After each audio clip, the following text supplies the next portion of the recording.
या मालिकेच्या आजच्या भागात आपण पाहणार आहोत. अक्षरा रात्री एकटीच घराबाहेर बसलेली असते आणि अधिपतींच्या कॉलची वाट बघत असते. तितक्यात तिची आई त्या ठिकाणी येते आणि अक्षराला विचारते की काय झालं, तू झोपली का नाही. तर अक्षरा डोळे पुसत म्हणते की काही नाही आई, मला झोप येत नव्हती. आणि ते ऐकून आई हसून म्हणते की ठीक आहे, मग मी झोपवते तिला. आणि मग अक्षरा आईच्या मांडीवर डोकं ठेवते. आई तिला विचारत असते की काय झालं, त्यांचा कॉल आला होता की नाही. तर अक्षरा विचारते कोणाचा. तर आई हसून म्हणते अधिपतींचा. तर अक्षरा म्हणते की नाही, आणि मी त्यांच्या कॉलची वाट पण बघत नव्हते. तर आई म्हणत असते की अगं ठीक आहे, जर त्यांनी कॉल नाही केला तर मग तू त्यांना कॉल कर ना. मात्र अक्षरा म्हणते की मी कशाला त्यांना कॉल करू, त्यांनीच मला घरातून बाहेर जायला सांगितलं ना, आता मी त्यांच्याशी नाही बोलणार. आणि ते ऐकून आई तिला समजावते की अगं तू काही शाळकरी मुलगी आहेस का असं रुसायला, जर त्यांनी कॉल नाही केला तर मग तू कर. मात्र अक्षरा नकार देते. तर आई तिला समजावत असते की काळजी करू नको, सगळं काही होईल ठीक. आणि त्यावर अक्षरासुद्धा हो म्हणते. दुसरीकडे अधिपतीला सुद्धा झोप येत नसते. तितक्यात भुवनेश्वरी त्या ठिकाणी येते. ती अधिपतीला म्हणू लागते की मी तुमच्या डोक्याला छान तेल लावून देते, म्हणजे तुम्हाला शांत झोप लागेल.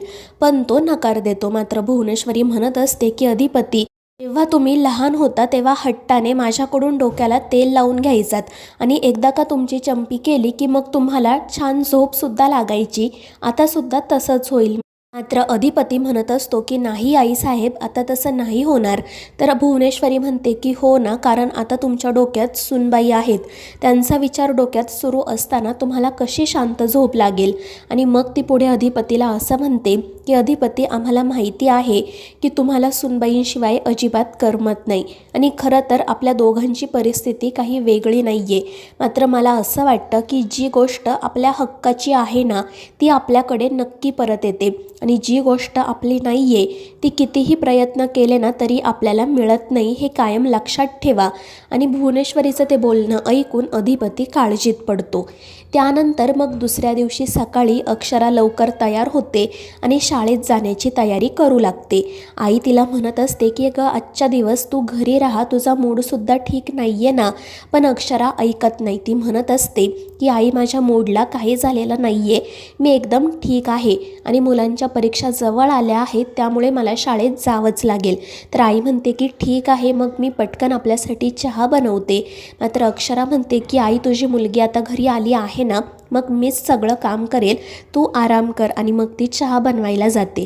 दुसरीकडे अधिपती अक्षराला आवाज देत असतो, आणि मग त्याच्या लक्षात येतं की अक्षरा घर सोडून गेली आहे, त्यामुळे तो खूप नाराज होतो. तर इकडे अक्षरा आईबाबांसाठी चहा बनवत असते.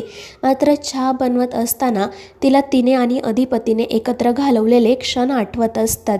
अधिपती आणि ती कसा एकत्र चहा बनवायचे ते तिला सतत आठवत असतं, आणि मग ती त्याच सगळ्या विचारांमध्ये हरवून जाते आणि तिचं चहाकडे लक्षही जात नाही. चहा उकळलेला असतो आणि तितक्यात आई त्या ठिकाणी येते आणि पटकन गॅस बंद करत अक्षराला काय झाले ते विचारते. तर अक्षरा रडू लागते. आई तिला समजवण्याचा प्रयत्न करते. तर अक्षरा डोळे पुसत म्हणते की आई, तू जा बाहेर, मी चहा घेऊन येते. त्यामुळे आई नाईलाजाने तेथून निघून जाते. अक्षरा मात्र खूप रडत असते. दुसरीकडे भुवनेश्वरी देवीसमोर हात जोडून उभी असते. ती म्हणत असते की देवी, तुझ्यापासून काही लपलेलं नाही आहे. आम्ही जे काही केलं त्यामागे आमचा काय हेतू होता तुला माहीत आहे. आजपर्यंत आम्ही या घरासाठी खूप काही केलं, मात्र या घरातील मालकांनी आम्हाला फक्त केरसुनीची जागा दिली. मात्र आम्ही ते सुद्धा सहन केलं, कारण काही झालं तरी शेवटी ते या घराचे मालक आहेत, त्यामुळे आम्ही ते आमच्याशी जे काही वागले ते गपगुमान सहन केलं. मात्र सुनबाईंचं काय आहे मध्ये, एवढ्याशा आहेत त्या, पण तरीसुद्धा त्यांनी आम्हाला आव्हान दिलं, जणू काही आम्हाला या घराबाहेर काढण्याचा त्यांनी विडाच उचलला होता. मग आम्ही तरी का गप्प बसू. इतक्या दिवसांपासून आमच्या मनात जे होतं तेच आम्ही केलं. आता सुनबाई तर या घराबाहेर गेल्याच आहेत, पण आता लवकरात लवकर आम्ही त्यांना अधिपतींच्या मनातून सुद्धा बाहेर काढू. तर दुसरीकडे अक्षरा आईबाबांसाठी चहा घेऊन येते. मात्र आई म्हणत असते की अक्षरा, तू सुद्धा चहा घे. आणि मग ती स्वतः अक्षरासाठी चहा घेऊन येते.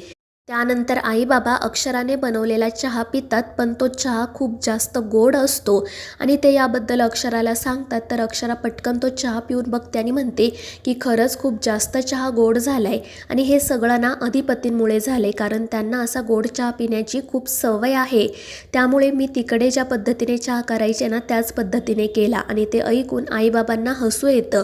ते दोघेजण हसतच म्हणत असतात की काही हरकत नाही, या निमित्ताने तुझ्या घरात कसा चहा होतो ते तरी आम्हाला कळलं. आणि ते ऐकून अक्षराला सुद्धा हसू येतं. तर दुसरीकडे अधिपती फॅक्टरीमध्ये जाण्याची तयारी करत असतो, मात्र कोणता शर्ट घालावा हे त्याला कळत नाही. आणि मग त्याला आठवतं की एकदा अक्षराने त्याला सांगितलं होतं की तुम्ही छान पेस्टल रंगाचे शर्ट्स घालत जा, ते तुम्हाला छान दिसतील. आणि मग अधिपती अक्षराला जो शर्ट आवडायचा तो शर्ट बाहेर काढतो. तो म्हणत असतो की मास्तरीनबाई, आता तुम्ही इथे नाही म्हटल्यावर आम्ही कशी आमची कामं करायची, आमचं सगळं काही तुम्हीच बघायचं. आता तुम्ही नाही आहे म्हटल्यावर असं वाटते की जणू आमचे हातच नाही आहेत.